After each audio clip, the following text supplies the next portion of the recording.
नमस्कार दोस्तों, किताबों का ज्ञान चैनल में आपका स्वागत करता हूँ।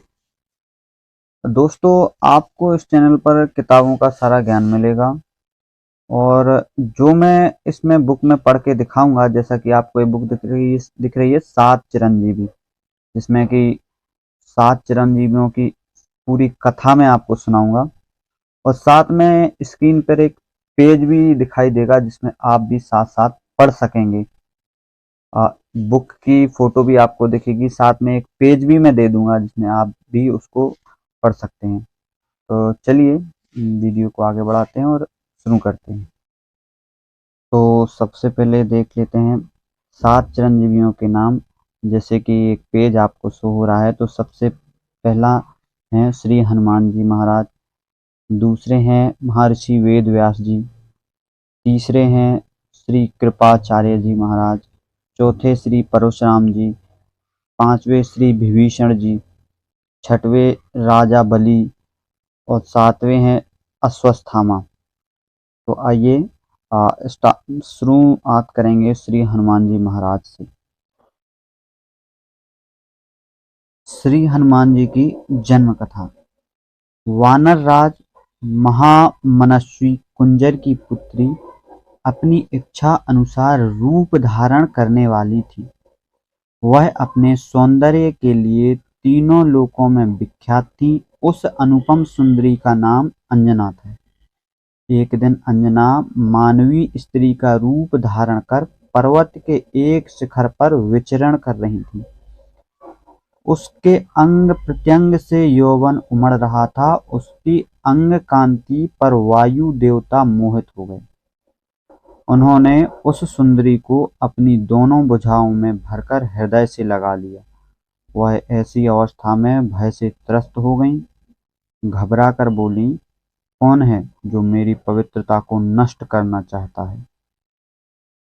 अंजनी की बात सुनकर पवनदेव ने उत्तर दिया, हे सुंदरी, मैं पवनदेव हूँ।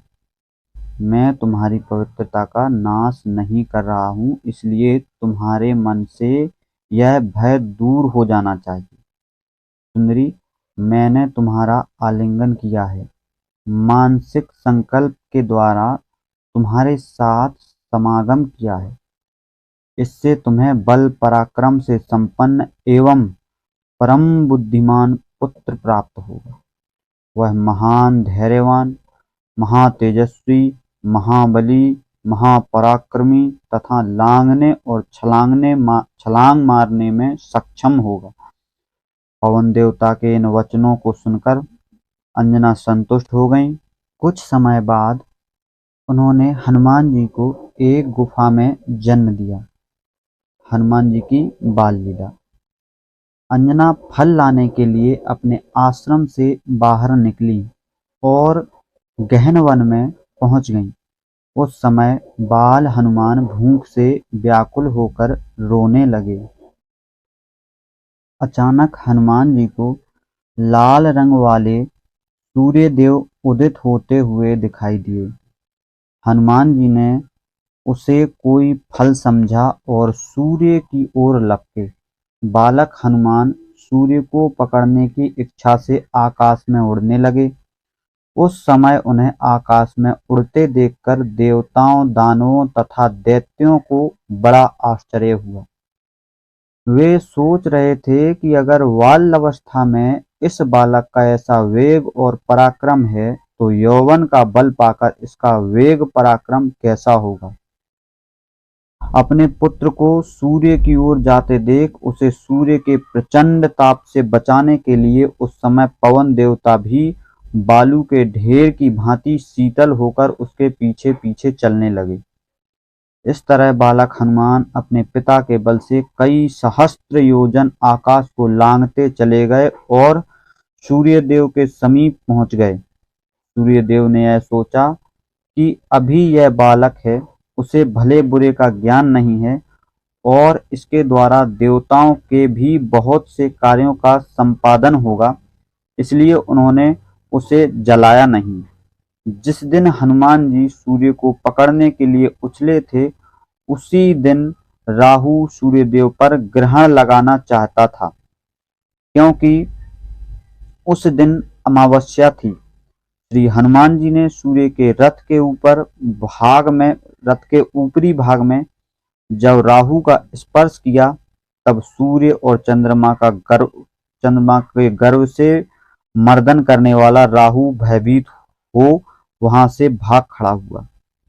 उसने इंद्र से कहा, आपने चंद्रमा और सूर्य को मुझे अपनी भूख दूर करने के साधन के रूप में दिया था, किंतु अब आपने उन्हें दूसरे के हवाले कर दिया। ऐसा क्यों हुआ? आज पूर्ण अमावस्या के समय में सूर्य को ग्रसने की इच्छा से गया था। इतने में ही दूसरे राहु ने आकर सूर्य को पकड़ लिया। राहु की बात सुनकर इंद्र घबरा गए और अपना सिंहासन छोड़कर उठ खड़े हुए। उसके बाद राहु इंद्र को उस स्थान पर ले गए जहां हनुमान जी के साथ सूर्य देव विराजमान थे। इधर राहु इंद्र को छोड़कर बड़े वेग से आगे बढ़ा। उसी समय हनुमान जी ने उसे देख लिया। वह राहु को कोई फल समझकर उसकी ओर उछले। राहु भयभीत होकर इंद्र को पुकारने लगा। इंद्रदेव ने राहु को आश्वासन देते हुए कहा, डरो मत, मैं इस आक्रमणकारी को मार डालूंगा। इसके बाद ऐरावत को देखकर हनुमान जी ने उसे भी एक विशाल फल समझा और गजराज को पकड़ने के लिए उसकी ओर दौड़ पड़े। उस समय उनका रूप भयंकर था। उनके इस भयंकर रूप को देखकर इंद्रदेव ने क्रोध में आकर उनके ऊपर वज्र प्रहार कर दिया। इंद्र वज्र की चोट खाकर वे एक पहाड़ पर गिरे। वहां गिरते समय उनकी बाईं ठुड्डी टूट गई। इसी से उनका नाम हनुमान पड़ा। वायु देवता का प्रकोप। हनुमान जी को गिरते देखकर वायुदेव इंद्र पर क्रोधित हो उठे। उन्होंने अपनी गति को समेट लिया। वायु देवता अपने पुत्र को लेकर एक गुफा में घुस गए। वायु के प्रकोप से सभी प्राणियों की श्वास बंद हो गई। उनके सभी अंगों के जोड़ टूटने लगे। उन्हें ऐसा महसूस हो रहा था जैसे वे नरक में गिर गए हों। सभी लोग परेशान होकर ब्रह्मा जी की ओर शरण में पहुंचे और बोले, वायुदेव ने अचानक अपनी गति रोक दी है, इसलिए हम लोग आपकी शरण में आए हैं। आप हमारे इस वायु जनित दुख को दूर कीजिए। उनकी बात सुनकर ब्रह्मा जी बोले, इसका भी एक कारण है। कैसा कारण? वायुदेव ने क्रोध में आकर अपनी गति रोक दी है। देवराज इंद्र ने राहु की बात मानकर पवन देवता के पुत्र को मार गिराया है। अब क्या होगा भगवान? चिंता मत करो अदिति पुत्रों, हमें उस स्थान पर चलना चाहिए जहां वायुदेव छिपे बैठे हैं। कहीं ऐसा ना हो कि उन्हें प्रसन्न किए बिना हमारा विनाश हो जाए। उसके बाद ब्रह्मा जी सभी देवताओं सहित उस स्थान पर पहुंचे जहां वायुदेव अपने पुत्र के साथ रूठकर बैठे थे। उनकी पुत्र की दशा को देखकर ब्रह्मा जी को दया आ गई। हनुमान जी को ब्रह्मा जी द्वारा वर देना। पुत्र के मारे जाने पर वायुदेव उनके चरणों पर गिर पड़े। ब्रह्मा जी ने उनके मृत पुत्र पर हाथ फिराया। शिशु हनुमान पुनः जीवित हो उठे। यह देखते ही वायुदेव प्रसन्न हो गए और उन्होंने अपना संचार पूर्ववत आरंभ कर दिया। यह देखकर पूरी प्रजा खुश हो गई। इसके बाद ब्रह्मा जी सभी देवताओं से बोले, आप सभी लोग चाहते हैं कि मैं आपको आपके हित की बात बताऊंगा। जी भगवान, सभी देवता बोले। सुनिए, भविष्य में इस बालक के द्वारा आप लोगों के बहुत से कार्य सिद्ध होंगे, इसलिए आप लोग इस बालक को वर दें।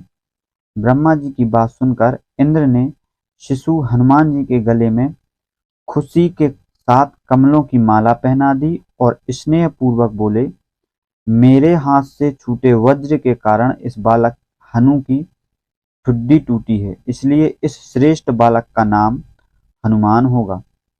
सभी देवता प्रसन्न हो उठे और सभी देवताओं ने श्री हनुमान जी को अद्वितीय शक्ति एवं शस्त्रों का वरदान दिया। हनुमान जी के जन्म की एक अन्य कथा। शिव महापुराण में हनुमान जी को शिव का पुत्र कहा गया है। उनकी यह कथा इस प्रकार है। एक बार विष्णु भगवान का मोहिनी रूप देखकर शिव कामासक्त हो गए। उनके वीर का स्खलन हो गया। ऋषियों ने उस वीर को पत्ते में रख लिया तथा गौतमी सुता अंजनी के कर्ण में उस वीर का आधान किया। समय पर अंजना के गर्भ से शंकर जी के वीर से एक बालक उत्पन्न हुआ। उसका नाम हनुमान रखा गया। माता की आज्ञा से हनुमान जी सूर्य देव के पास शास्त्राध्ययन करने के लिए गए। सूर्य देव की कृपा से वे समस्त शास्त्रों और वेद वेदांतों के ज्ञाता हो गए। उसके बाद सूर्य देव की आज्ञा से वे सूर्य के अंश से उत्पन्न सुग्रीव के पास पहुंचे। उस समय सुग्रीव अपने बड़े भाई बाली से त्रस्त था। बाली ने सुग्रीव की पत्नी का हरण कर लिया था और सुग्रीव को अपने राज्य से निष्कासित कर दिया था। इस कारण सुग्रीव ऋषिमुख पर्वत पर रहने लगे, क्योंकि वह बाली के लिए शापित स्थान था। हनुमान जी भी सुग्रीव के साथ वहीं रहने लगे। हनुमान जी द्वारा ऋषियों के आश्रम में उपद्रव। अनेक देवताओं से वर पाकर हनुमान जी शक्तिशाली हो चुके थे। वे उन दिनों परम उत्साह और वेग से भरे हुए थे। वे ऋषियों के आश्रम में पहुंचकर अनेक उपद्रव करते थे। उनकी शक्ति से विवश होकर ऋषि मुनि चुपचाप उनका उपद्रव सहन करते रहते। एक दिन परेशान होकर महर्षि ने उन्हें श्राप दिया, वानर वीर, तुम जिस बल का आश्रय लेकर हमें सता रहे हो उसे तुम दीर्घ काल तक भूल जाओगे। तुम्हें अपने बल का पता ही नहीं चलेगा। जब कोई तुम्हें याद दिलाएगा तभी तुम्हारा बल बढ़ेगा। इस तरह महर्षियों का श्राप पाकर श्री हनुमान जी का तेज क्षीण होता चला गया। सूर्यदेव की आज्ञा से वे सुग्रीव की सेवा में उपस्थित हो गए। उस समय सुग्रीव भीषण संकट में थे। एक दिन ऋषिमुख पर्वत के समीप वानर राज सुग्रीव सरोवर के निकट घूम रहे थे। उसी समय उन्होंने राम और लक्ष्मण को आते देखा। दोनों भाइयों को देखकर वे चिंतित हो उठे, भयभीत होने लगे। उन्होंने भय से ग्रस्त होकर अपने मंत्रियों से कहा, निश्चित ही वे दोनों वीर बाली के भेजे हुए लगते हैं। उन्होंने छल से पीले वस्त्र धारण कर लिए हैं, जिससे हम पहचान न सकें। सुग्रीव की बात सुनकर सभी चिंतित हो उठे। हनुमान जी ने ढांढस देते हुए कहा, महाराज, आप बाली की चिंता छोड़कर दूसरी चेष्टाओं के द्वारा अपने मनोभाव को समझें और उन्हीं के अनुसार कार्य करें, क्योंकि जो राजा बुद्धि बल का आश्रय नहीं लेता वह प्रजा पर कभी शासन नहीं कर सकता। हनुमान जी की बात सुनकर सुग्रीव को तसल्ली मिली। वह बोले, वीर हनुमान, इन दोनों वीरों की भुजाएं लंबी और नेत्र बड़े बड़े हैं। इससे क्या फर्क पड़ता है राजन? हनुमान जी ने आश्चर्य से कहा, मेरे संदेह में तो वे बाली के भेजे हुए लग रहे हैं, क्योंकि राजाओं के बहुत से मित्र होते हैं। इन पर विश्वास नहीं करना चाहिए और इन्हें पहचानने की चेष्टा करनी चाहिए। सुग्रीव की बात सुनकर हनुमान जी सोच में पड़ गए और बोले, मेरे लिए क्या आज्ञा है महाराज? तुम एक साधारण पुरुष की भांति यहाँ से गुप्तचर के वेश में जाओ और दोनों पुरुषों का परिचय प्राप्त करो। सुग्रीव की बात का आदर करते हुए हनुमान जी श्री राम जी और लक्ष्मण जी के पास पहुंचे। सुग्रीव के आदेश अनुसार हनुमान जी ब्राह्मण का रूप धारण करके श्री राम के पास पहुंचे। हनुमान जी ने उन दोनों को सादर प्रणाम किया और फिर विनीत भाव से बोले, वीरों, आप दोनों सत्य पराक्रमी राजसियों तथा देवताओं के समान लग रहे हैं। आप दोनों इस वन्य प्रदेश में किस निमित्त से आए हैं? पहले आप हमें अपना परिचय दीजिए कि आप कौन हैं। लक्ष्मण जी ने कहा, यहाँ सुग्रीव नामक एक श्रेष्ठ वानर रहते हैं। वे बड़े धर्मात्मा और वीर हैं। उनके बड़े भाई बाली ने उन्हें घर से निकाल दिया है, इसलिए वे अत्यंत दुखी होकर मारे मारे फिरते हैं। मेरा नाम हनुमान है। मैं भी वानर जाति का हूँ और धर्मात्मा सुग्रीव का मंत्री हूँ। मैं वायुदेव का पुत्र हूँ। यह कहकर हनुमान जी मौन हो गए और उनके बोलने की प्रतीक्षा करने लगे।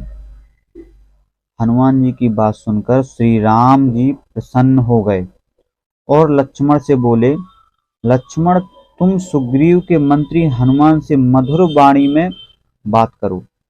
जो चारों वेदों का ज्ञाता ना हो वह सुंदर भाषा में बात नहीं कर सकता। निश्चित ही इन्होंने समूचे व्याकरण का अध्ययन किया है। श्री राम जी के समझाने पर लक्ष्मण जी ने हनुमान जी से मधुर वाणी में कहा, विद्वान महामना सुग्रीव के गुण हमें मालूम हो चुके हैं। हम दोनों भाई वानर राज सुग्रीव की ही खोज में यहाँ आए हैं। साधु शिरोमणि श्री हनुमान जी, आपके कहने के मुताबिक हम उनसे मित्रता करना चाहते हैं। लक्ष्मण जी की बात सुनकर हनुमान जी बहुत हर्षित हुए। उन्होंने मन ही मन में सोचा कि सुग्रीव का कार्य अब अवश्य ही संपन्न हो जाएगा। उसके बाद श्री राम ने आगे बढ़कर हनुमान जी को अपने सीने से लगाया और बोले, हनुमान, तुमसे मिलकर हमें बेहद प्रसन्नता का अनुभव हो रहा है। मेरा भी यही हाल है मित्र, परंतु आप दोनों पहले अपना परिचय दें। हे विप्रवर, हम कौशल नरेश स्वर्गीय दशरथ के पुत्र हैं। हम पिताजी की आज्ञा से वन में आए थे। हमारे साथ जनक दुलारी सीता भी थी, परंतु रावण नामक एक दुष्ट राक्षस ने उनका हरण कर लिया है। उन्हें खोजने के लिए हम वन में भटक रहे हैं। श्री राम बोले, मे, मेरे अहोभाग्य प्रभु, जो आपके दर्शन हुए। हनुमान जी ने हाथ जोड़कर कहा, हनुमान, तुम अपने राजा के श्रेष्ठ दूत हो। हम स्वयं वानर राज से भेंट करना चाहते हैं। अगर वे हमारे सहायक बनेंगे तो हम भी उन्हें भयमुक्त कर किष्किंधा का राज दिलाने में सहायता करेंगे। अवश्य प्रभु, अवश्य, लेकिन वहां तक पहुंचने का पदमार्ग बहुत कठिन है। तो क्या वहां जाने का कोई सरल मार्ग नहीं है हनुमान? चिंता मत कीजिए प्रभु, आप इस सेवक के कंधों पर बैठ जाइए। इतना कहकर हनुमान ने झुककर उन्हें कंधों पर बैठा लिया और उन्हें लेकर वायु मार्ग से चल दिए। ऋषिमुख पर्वत पर पहुंचकर हनुमान जी ने उन्हें एक सुंदर उद्यान में बैठाया और स्वयं सुग्रीव को बुलाने के लिए मलय पर्वत की ओर चल दिए। मलय पर्वत की एक कंदरा में अपने कुछ सचिवों के साथ सुग्रीव भयभीत बैठे हुए थे। तब हनुमान जी ने उन्हें जाकर बताया, महाराज, भय की कोई बात नहीं है। भय त्याग कर उठिए और चलकर अत्यंत पराक्रमी अजय श्री रामचंद्र जी के दर्शन कीजिए। यह तुम क्या कह रहे हो हनुमान? सुग्रीव ने आश्चर्य से कहा। मैं सच कह रहा हूँ महाराज। वे अपने अनुज लक्ष्मण सहित यहाँ पधारे हैं। श्री राम का आविर्भाव इक्ष्वाकु कुल में हुआ है। फिर शीघ्र ही सुग्रीव हनुमान जी के साथ उद्यान में पहुंच गए। हनुमान जी ने सुग्रीव का परिचय श्री रामचंद्र जी से कराया और सभी बातें श्री राम और लक्ष्मण जी के संबंध में बताईं। यह जानकर कि श्री राम सीता की खोज में उनकी मदद चाहते हैं, सुग्रीव हर्ष विभोर हो गए। वे प्रसन्नता पूर्वक स्वर में बोले, प्रभु, यह आपकी महानता है कि आपने मुझ वानर को इतना महत्व दिया है। स्वामी, आपकी मित्रता पाकर सब ओर से मेरा लाभ ही होगा। सुग्रीव के मधुर व सुंदर वचन सुनकर श्री रामचंद्र जी ने उसे हृदय से लगा लिया। फिर सुग्रीव ने उन्हें आप बीती सुनाई। तब श्री राम जी ने उसे भयमुक्त कर देने का आश्वासन दिया। उसके बाद श्री हनुमान जी ने उन दोनों के मध्य अग्नि प्रज्वलित कर आहुतियां आदि देकर अग्नि की साक्षी में उनकी मित्रता करवा दी। मित्रता की शपथ लेकर सुग्रीव ने श्री रामचंद्र जी से कहा, आज से आप मेरे मित्र हैं, आपका दुख मेरा दुख। मैं सीता की खोज में जमीन आकाश एक कर दूंगा। उसकी प्रतिज्ञा सुनकर श्री राम गदगद हो उठे और सुग्रीव से बोले, हे महाकपि, मैं भी अग्नि को साक्षी मानकर तुमको वचन देता हूँ कि मैं तुम्हारी पत्नी का हरण करने वाले बाली का वध करूंगा। श्री राम के वचन सुनकर सुग्रीव की खुशी का ठिकाना नहीं रहा। उसके बाद वानरराज सुग्रीव ने श्री राम की पूरी व्यथा सुनी। तब जैसे कोई भूली बात याद आ गई हो, वह बोला, प्रभु, एक दिन मैंने देखा कि भयंकर राक्षस रथ में आकाश मार्ग से किसी स्त्री को जबरदस्ती उठाकर ले जा रहा था। स्त्री विलाप करती हुई श्री राम लक्ष्मण पुकार रही थी। प्रभु, आपकी कथा जानकर अब मुझे पूरा यकीन हो गया है कि वे सीता जी ही थी। मुझे देखकर उन्होंने अपने कुछ आभूषण भी ऊपर से गिराए थे। तब हम लोगों ने वे आभूषण उठाकर रख लिए थे। मैं अभी आपको लाकर दिखाता हूँ। कहकर सुग्रीव स्वयं उठकर कंदरा में गए और आभूषणों की पोटली उठाकर ले आए। उन आभूषणों को श्री राम जी ने तुरंत पहचान लिया। तब सुग्रीव बोले, प्रभु, वह उन्हें लेकर दक्षिण की ओर गया था।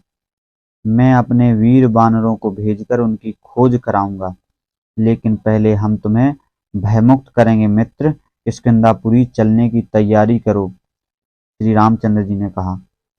श्री राम की अनुमति पाते ही सुग्रीव अपने सचिवों के साथ प्रस्थान की तैयारी करने लगे। अगले दिन श्री राम जी के साथ सभी किष्किंधापुरी के सघन वन में जा पहुंचे। श्री राम पहले ही सुग्रीव को अपनी योजना से अवगत करा चुके थे, इसलिए सुग्रीव बाली को ललकारने उसके प्रासाद की ओर चल दिए। श्री राम आदि एक वृक्ष की ओट लेकर खड़े हो गए। सुग्रीव बाली को उकसाकर उसी स्थान पर ले आया और दोनों में भयानक युद्ध होने लगा। बाली हर दृष्टि से सुग्रीव पर भारी पड़ रहा था, मगर सुग्रीव इस आस में उसके प्रहार सहन कर रहा था कि अभी श्री राम बाण छोड़ेंगे और बाली का प्राणांत हो जाएगा। अंत में बाली श्री राम जी के हाथों मारा गया और सुग्रीव किष्किंधा के राजा बने। अद्वितीय शक्ति के स्वामी, सीता की खोज के समय समुद्र लांघने के लिए जामवंत ने हनुमान को उनकी खोई हुई शक्ति का स्मरण कराते हुए कहा, समुद्र लांघना कौन सी बड़ी बात है। हे वीर हनुमान, तुम वानर राज सुग्रीव के समान पराक्रमी और तेज बल में श्री राम और लक्ष्मण के तुल्य हो। तुम्हारा तेज बल, बुद्धि और धैर्य सबसे बढ़कर है। हे महाबली, फिर तुम समुद्र लांघने का यह छोटा सा कार्य क्यों नहीं करते। अभी भी हनुमान बैठे रहे। जामवंत जी पुनः बोले, हे हनुमान, जगत में ऐसा कौन सा कठिन काम है जो तुम ना कर सको। हे तात, तुम्हारा तो जन्म ही श्री राम जी के कार्य के लिए हुआ है। अपनी पवन के समान वेगवान गति, विवेक और बुद्धि को पहचानो और इस समुद्र को लांघ जाओ। इस तरह जब जामवंत ने उनकी खोई हुई शक्ति को जगाया तो हनुमान जी को अपनी विस्मृत हो गई। शक्तियों का स्मरण हो आया और एकाएक उछल कर खड़े हो गए। उनका शरीर देखते ही देखते पर्वताकार हो गया। उनका मुख एक अद्भुत तेज से चमकने लगा। वास्तव में तपस्वियों के श्राप से वे मुक्त हो चुके थे। जामवंत ने उन्हें उनकी शक्ति स्मरण करा दी थी। तब हनुमान जी ने जामवंत जी से अपना मार्गदर्शन करने की प्रार्थना की। जामवंत जी बोले, हे पवन पुत्र, तुम लंका में जाकर केवल सीता जी का कुशल समाचार ले आओ। उसके बाद तो श्री राम स्वयं अपने बाहुबल से उस दुष्ट रावण को दंडित कर सीता जी को ससम्मान ले आएंगे। जामवंत जी का निर्देश पाकर हनुमान जी महेंद्र पर्वत पर चढ़ गए। फिर जय श्री राम कहकर उन्होंने एक किलकारी मारी और वायु वेग से आकाश में उड़ने लगे। हनुमान जी के छलांग लगाते ही अंगद की आंखों में आंसू आ गए। वे बोले, हे तात, जब तक हनुमान जी कोई अच्छी खबर लेकर नहीं लौटते तब तक हमारी जानें सूली पर ही लटकी रहेंगी। निराश मत हो युवराज, जामवंत ने कहा। मुझे हनुमान जी की शक्ति पर पूरा भरोसा है और वे सीता जी की खबर लेकर ही लौटेंगे। सिंहका वध। हनुमान जी तीव्र वेग से समुद्र पार कर रहे थे। अचानक समुद्र में से एक पर्वत उभरा और वीर हनुमान का मार्ग रोककर बोला, हे पवन पुत्र, मैं मैनाक पर्वत हूँ। कुछ देर मुझ पर ठहर कर विश्राम कर लो। अभी तुम्हें बहुत दूर जाना है। हे पर्वतराज, राम काज किए बिना मुझे कहाँ विश्राम। फिर भी तुम्हारा धन्यवाद कहकर हनुमान जी आगे बढ़ गए। पर्वत फिर से समुद्र में समा गया और हनुमान जी पहले से और अधिक गतिवान हो आगे बढ़ गए। अभी वे कुछ ही दूरी पर पहुंचे थे कि हनुमान जी के सामने एक नया संकट खड़ा हो गया। समुद्र के उस क्षेत्र में अचानक एक राक्षसी प्रकट हुई। वह देवताओं द्वारा भेजी गई नागों की माता सुरसा थी, जिसे देवताओं ने हनुमान जी की परीक्षा लेने के लिए भेजा था। वह हनुमान जी को खाने को उद्धत हुई। तब हनुमान जी ने उससे पूछा, हे माता, मैं प्रभु के कार्य से जा रहा हूँ, जब लौट आऊं तब खा लेना। मगर सुरसा नहीं मानी। उसने मुंह खोलकर उन्हें खाना चाहा। तब हनुमान जी ने अपना शरीर छोटा कर लिया और जल्दी ही सुरसा के मुंह से जाकर फिर वापस निकल आए और कहने लगे, हे माता, मैंने तुम्हारे मुख में जाकर तुम्हारी इच्छा पूर्ण की, अब मुझे जाने दो। सुरसा उनकी बुद्धिमानी देखकर बड़ी प्रसन्न हुई और बोली, हनुमान, तुम बल बुद्धि के भंडार और सब ओर से श्री राम के कार्य करने योग्य हो। तुम सफल होगे। यह आशीर्वाद देकर सुरसा चली गई। हनुमान जी फिर अपने मार्ग पर आगे बढ़ने लगे। कुछ दूर जाने पर फिर एक संकट उनके सामने आ खड़ा हुआ। समुद्र के उस हिस्से पर सिंहका नामक राक्षसी का कब्जा था। वह आकाश में उड़ने वाले पक्षियों की पानी में पड़ती परछाई को पकड़कर खा जाती थी। पवन पुत्र हनुमान को देखकर उसने उन्हें भी कोई विशालकाय पक्षी समझा और पानी में उनकी परछाई पकड़कर खाने लगी। आकाश में उड़ते हनुमान जी एकाएक ही चौंक पड़े। वहां राक्षसी सिंहका को देखकर वे सारी बात समझ गए। फिर जैसे ही सिंहका ने उन्हें निगलना चाहा, उन्होंने एक जोरदार लात उसके मुंह पर मारी, मगर फिर भी वह उन्हें निगल गई। अब तो हनुमान जी के क्रोध का ठिकाना नहीं रहा।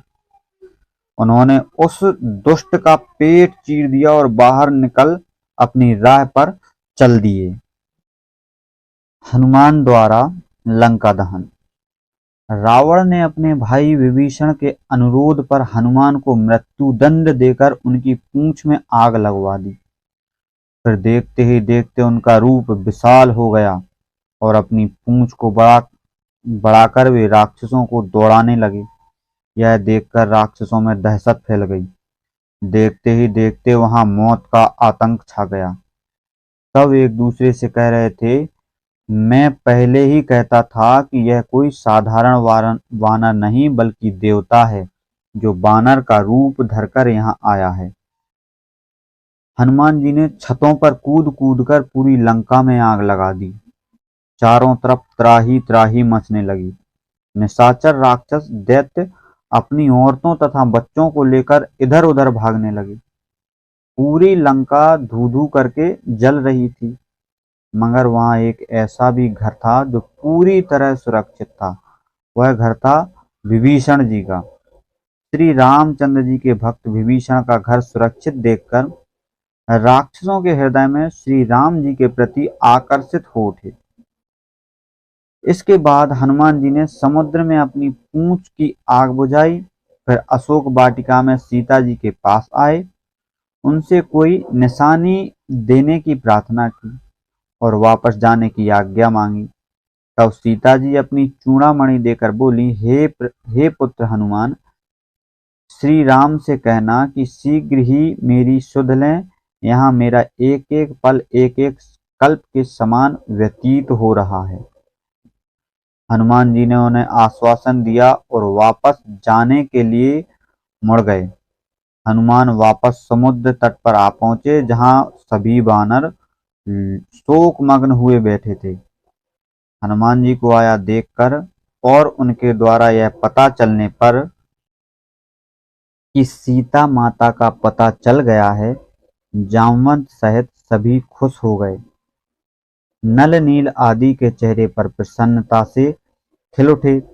सभी कूदते फांदते हुए हर्ष की किलकारियां भरते किष्किंधा की ओर चल दिए। लंका पर विजय श्री रामचंद्र जी के साथ सभी लोग बैठकर समुद्र पार करने की युक्ति सोच रहे थे कि तभी लक्ष्मण जी की दृष्टि आकाश की ओर उठी तो उन्होंने कुछ राक्षसों को उड़कर समुद्र की ओर आते हुए देखा। वे चौंक कर बोले, वह देखो भैया, राक्षस लगता है कि हम पर आक्रमण करने आ रहे हैं। रामचंद्र जी और अन्य वानरों ने ऊपर की ओर देखा, तब हनुमान जी आने वाले को देखते ही पहचान गए और श्री राम जी से बोले, प्रभु यह तो आपके सेवक हैं। तब तक वायु मार्ग से आते हुए विभीषण भी अपने सचिवों सहित नीचे उतर आए थे। प्रभु श्री राम के पास आकर वे हाथ जोड़कर बोले, हे नाथ, मैं आपके चरण कमलों का दास और रावण का भाई विभीषण हूँ। प्रभु, मैंने अपने भ्राता रावण को बहुत समझाया कि वह अनीति छोड़कर सीता जी को सम्मान सहित आपको लौटाकर उनसे क्षमा याचना कर ले। कृपालु प्रभु तुम्हें क्षमा कर देंगे, परंतु वह दुर्बुद्धि नहीं माना और लात मारकर मुझे सभा से निकाल दिया। अब मैं आपकी शरण में आया हूँ। मित्र, इससे पहले कि श्री राम कुछ बोल पाते, वानरराज सुग्रीव ने कहा, मुझे इसमें रावण की कोई चाल नजर आती है। कैसी चाल? श्री रामचंद्र जी ने पूछा। लगता है रावण इस प्रकार अपना भेदिया हमारे दल में शामिल करना चाहता है, अतः इसे इसी समय धुतकार कर भगा दें। नहीं सुग्रीव, शरण की इच्छा से आए हुए को हम रघुकुल वंशी निराश नहीं जाने देते। आओ विभीषण, तुम्हारा स्वागत है। इस तरह श्री राम ने विभीषण को अपनी शरण में लेकर उससे वार्तालाप किया, जिससे उन्हें रावण की शक्ति का अंदाजा हो गया। रावण की पूरी स्थिति जानने के बाद श्री राम जी बोले, मित्र विभीषण, रावण कितना भी बलशाली क्यों ना हो, सीता का हरण करके उसने जो पाप किया है उसे उसका दंड अवश्य मिलेगा। आप ठीक कहते हैं प्रभु, उसे अब तीनों लोकों में कोई नहीं बचा सकता। आज से मैं दशरथ पुत्र राम तुम्हें लंका का अधिपति घोषित करता हूँ। इतना कहकर श्री राम जी ने समुद्र के पानी से ही उनका राज तिलक कर दिया। सभी वानर श्री राम की जयकार करने लगे। इसके बाद श्री राम जी ने विभीषण से कहा, हे लंकापति, अब आप हमें समुद्र पार करने का कोई उत्तम मार्ग बताएं। प्रभु, प्रभात काल में आप स्वयं रत्नाकर से मार्ग देने की विनती करें। मुझे पूरा विश्वास है कि समुद्र आपको मार्ग अवश्य देगा। अगले दिन प्रभात वेला में श्री राम जी ने सागर देवता की वंदना करते हुए कहा, हे देव, मेरी सेना को उस पार उतरने का मार्ग दीजिए। इस तरह प्रार्थना कर वे कुशा का आसन बिछाकर तट पर बैठ गए, परंतु 3 दिनों तक प्रतीक्षा करने के बाद भी समुद्र ने उन्हें मार्ग नहीं दिया। तब उन्होंने क्रोधित होकर लक्ष्मण से कहा, भाई लक्ष्मण, भय के बिना प्रीत नहीं होती। समुद्र अहंकारवश मेरे सामने उपस्थित नहीं हो रहा है। तुम मेरा धनुष बाण लाओ, मैं एक ही बाण से इसे सुखा देता हूँ। क्षमा, शांति, सरलता और नम्रता, इनका गुणहीनों के प्रति प्रयोग नहीं करना चाहिए। लक्ष्मण तो समुद्र का हठ देखकर पहले से क्रोधित थे, इसलिए उन्होंने तुरंत ही श्री राम का धनुष और बाण लाकर उन्हें दे दिया। अगले ही क्षण श्री रामचंद्र जी ने क्रोधवश अपना बाण धनुष पर चढ़ाया। यह देखकर समुद्र के सभी जीव जंतु भयभीत हो उठे। देखते ही देखते समुद्र में हलचल सी मचने लगी। समुद्रराज तत्काल प्रकट हुआ और अपने दोनों हाथ जोड़कर बोला, हे नाथ, मेरे अवगुणों को क्षमा करें। मेरी मर्यादा भी आपकी देन है प्रभु। मैं आपके प्रताप से सूख जाऊंगा और आपकी सेना पार उतर जाएगी। मैं आपकी आज्ञा का उल्लंघन नहीं कर सकता। अब आप जैसा कहें, मैं वैसा ही करने को तैयार हूँ। इसके बाद समुद्र ने उपाय बताया कि आपकी सेना में नल, नील 2 भाई समुद्र पर पुल बना सकते हैं। और ऐसा ही हुआ। श्री रामचंद्र जी की सेना ने लंका में प्रवेश किया। विभीषण के सहयोग से श्री राम जी ने रावण संहार किया। राम रावण युद्ध में अपनी अद्भुत भूमिका निभाकर श्री हनुमान जी सारे संसार के लिए राम भक्त हनुमान कहलाने लगे। पवन पुत्र और अंजनी पुत्र होने के कारण वे बाल्यकाल से ही अजर अमर हो चुके थे। वे भी 7 चिरंजीवियों में से एक हैं और अपना विशिष्ट स्थान रखते हैं। श्री हनुमान जी ऐसे पात्र हैं जो राम युग में भी इस धरा पर विराजमान थे, कृष्ण काल में भी उपस्थित थे। महाभारत युद्ध में कर्ण द्वारा तीर छोड़े जाने और रथ के पीछे सरकने के प्रसंग पर अर्जुन द्वारा प्रश्न करने पर श्री कृष्ण जी द्वारा जानकारी दी गई थी कि रथ पर श्री हनुमान जी भी विराजमान हैं, अन्यथा कर्ण के तीरों के वेग से रथ कई योजन पीछे चला जाता।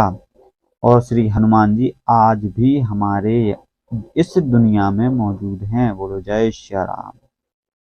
दोस्तों, तो ये हनुमान जी की कथा यहाँ समाप्त होती है और अगला जो हम पाठ लेकर आएंगे 7 चिरंजीवियों में, जो महर्षि वेद व्यास जी के ऊपर होगा।